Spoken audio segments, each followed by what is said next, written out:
Hey boys and girls, it's Mr. Doug story time again, yay! And today we're going to read a book called My Visit to the Dinosaurs. And the author and illustrator is Aliki. Just one name. Isn't that cool? And just one person and only one name. Okay, and we're going to read about dinosaurs, and let me tell you, dinosaur books are kind of hard to read sometimes because dinosaur names are crazy hard to say. Unbelievable. But we're going to read about dinosaurs, and I'm going to have to stop once or twice to sound out some of these words because they're crazy hard. But I'm looking really forward to reading this to you. This is an information book. It is not a storybook. Okay? It's an information book, and it tells us information about dinosaurs. So let's get started.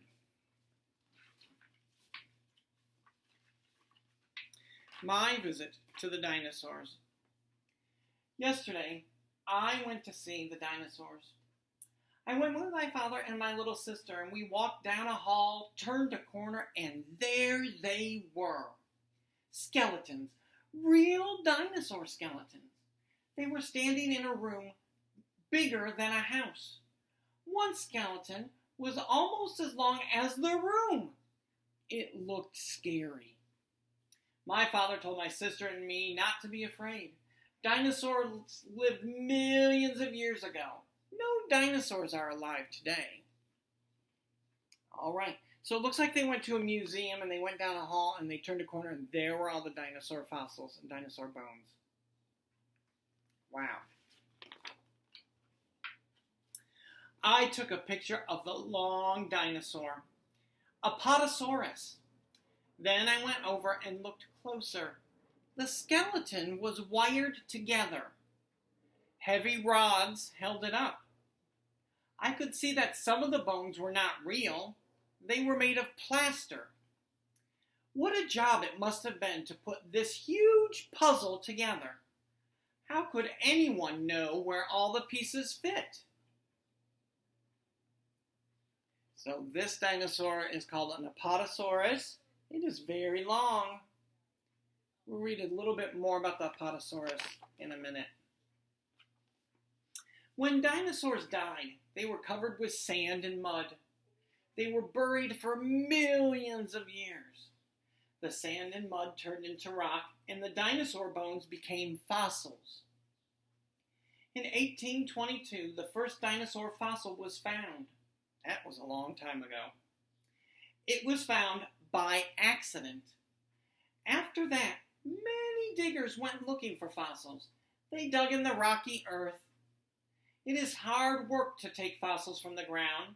They are often embedded in solid rock. That means they're right in the middle of solid rock. It's hard to get them out. The diggers found fossil bones of dinosaurs, and they found fossil eggs with dinosaurs, where they had laid them in sandy pits, and they even found fossil baby dinosaurs. So they found fossil bones, fossil eggs, and fossil baby dinosaurs.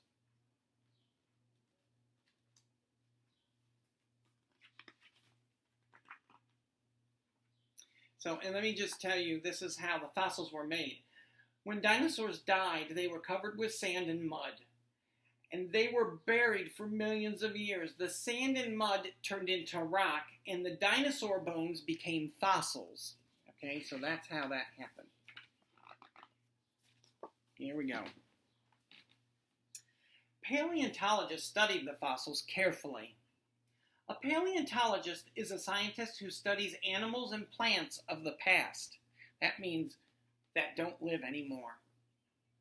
Paleontologists know when dinosaurs lived and where. They know what most dinosaurs ate. So these are paleontologists. They look at the bones and the fossils to learn about the animals that lived a long time ago. Some dinosaurs ate meat. They were carnivores. Most dinosaurs ate plants. They were herbivores. Okay, there we go. So a dinosaur that eats meat is called a carnivore, and a dinosaur that eats plants is called an herbivore. Here's some more information about the Apatosaurus. Apatosaurus was a giant plant eater. This is how it looked when it was alive. Apatosaurus's eyes and nostrils were high on its flat head. It could wade in deep water and still breathe. So you can see that the eyes are way at the top of the head, and the nostrils are the nose, the holes in the nose. They were at the top of the head too. So Apatosaurus could go really deep in the water, and its head would just stick out, and it could breathe still from its nostrils. Brachiosaurus was the heaviest dinosaur of all. Some say it weighed over 100,000 pounds. Brachiosaurus had a nostril on the top of its head. It spent much of its time in swamps, eating tons of soft, mushy plants. But it laid its eggs on dry land. You can see that weird head. And there's the nostril. There's his nose, way up there. Look how long that is. It's not the longest dinosaur, but it is the heaviest dinosaur. Brachiosaurus, that is. And this dinosaur is called the Diplodocus. I'm sorry if I pronounced it wrong, but that's how I'm saying it. Diplodocus was the longest dinosaur of all. Now, this is the longest dinosaur.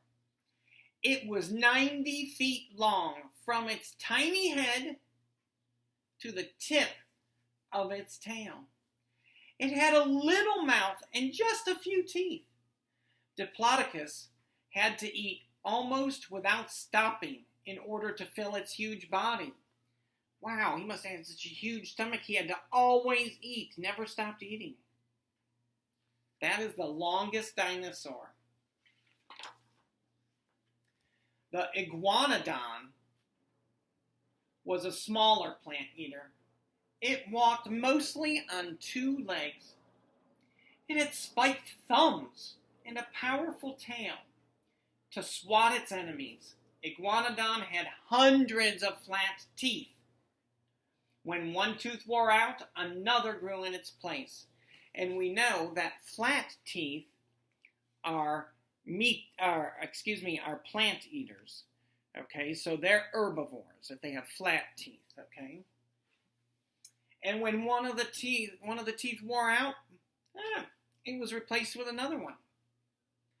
The Anatosaurus was a duck-billed dinosaur. It was a good swimmer. Its front feet were webbed, and its bill was shaped like a duck's. It had more than 1,000 teeth to crush and grind its food. Okay, so this is the iguanodon. Okay, and this is the Anatosaurus. Okay, and an Anatosaurus, it says, was a duck-billed dinosaur. Now, a bill is also the name, it's another name for a bird's beak, mouth. And so it says that it had a duck-billed dinosaur. That means its mouth looked like a duck's mouth. Isn't that weird? Wow.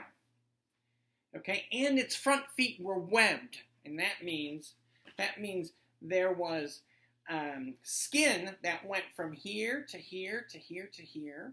So it still had these fingers, but it had skin in between, and that helped it move in water, helped it move fast in water.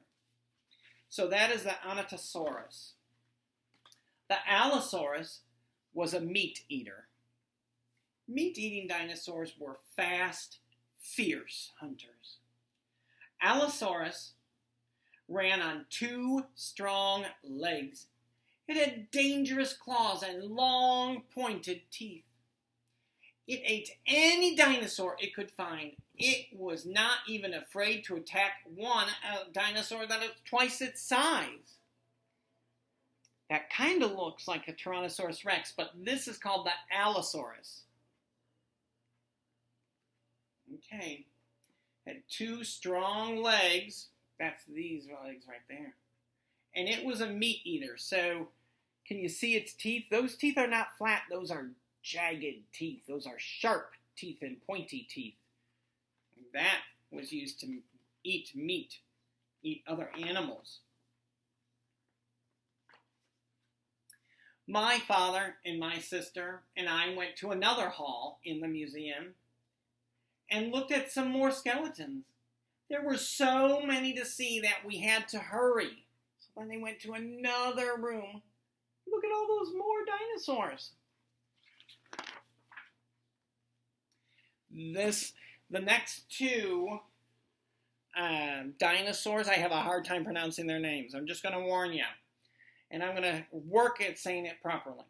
The Ornitholestes was small and fierce. It was swift enough to catch birds. So that's the Ornitholestes.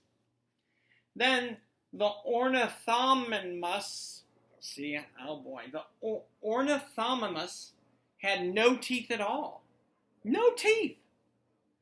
It may have eaten the eggs of other dinosaurs and fruit and insects too. So it must have eaten really small things. And that is the Ornithomimus.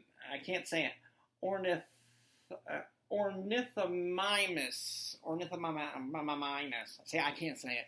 Sorry, I tried. That one's a hard one. But then this one is an Ankylosaurus. And it was an armored dinosaur. It lived on land and it ate plants. It had plenty of protection from meat eaters. Oh, so the carnivores or the meat eaters could not eat it. Okay? Who would want to bite its thick, leathery skin covered with bony armor? Now look at that. No one. Dinosaurs don't want to bite into that and would break their teeth.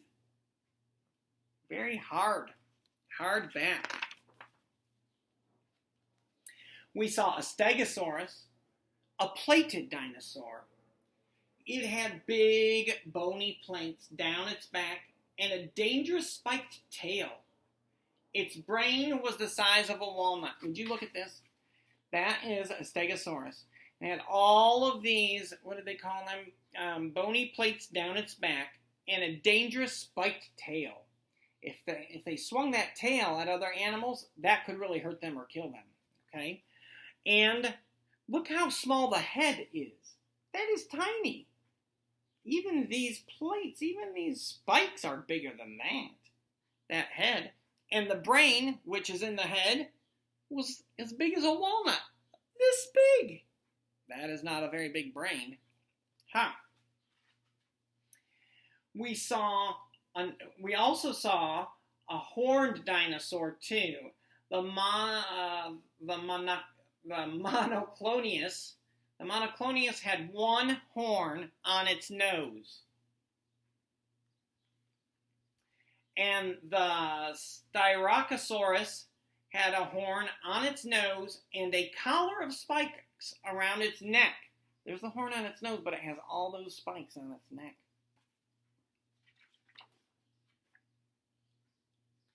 And Triceratops had 3 deadly horns. One on its nose and one over each eye. And a big fan-shaped bone protected its neck. My father said Triceratops could defend itself even against the Tyrannosaurus Rex. I wondered who Tyrannosaurus Rex was. Oh, he's going to find out. So that is the Triceratops, and it has 3 horns, one on its nose and one above each eye. It also has this, what do they call it? A fan-shaped bone to protect the neck. All right, right there. Okay, that was a big bone and it protected their necks. And Triceratops could fight against the Tyrannosaurus Rex. And then the boy that went to the museum said, I wonder what a Tyrannosaurus Rex is. Then he said, I saw it. Tyrannosaurus was king of the dinosaurs and the fiercest of them all. When it walked on its huge hind legs, the earth shook and other dinosaurs ran. But Tyrannosaurus caught them. clawed them, and ate them with its long, sharp teeth. Well, he had really short legs here, but look at the big claws. So that's how you'd catch him. And these legs were really strong. And look at those teeth. That is a Tyrannosaurus Rex. I don't need to tell you guys. You know all about Tyrannosaurus Rex. Well, I had to stand far away from the Tyrannosaurus to take its picture. My father and my sister, way down there, looked tiny next to it. I was glad Tyrannosaurus isn't alive anymore. When you go to the museum, you will see what I mean, because the Tyrannosaurus Rex is scary. Okay, that's the end of the story, boys and girls. Thanks for reading My Visit to the Dinosaurs by Aliki with me, and I hope you have a great day. Goodbye.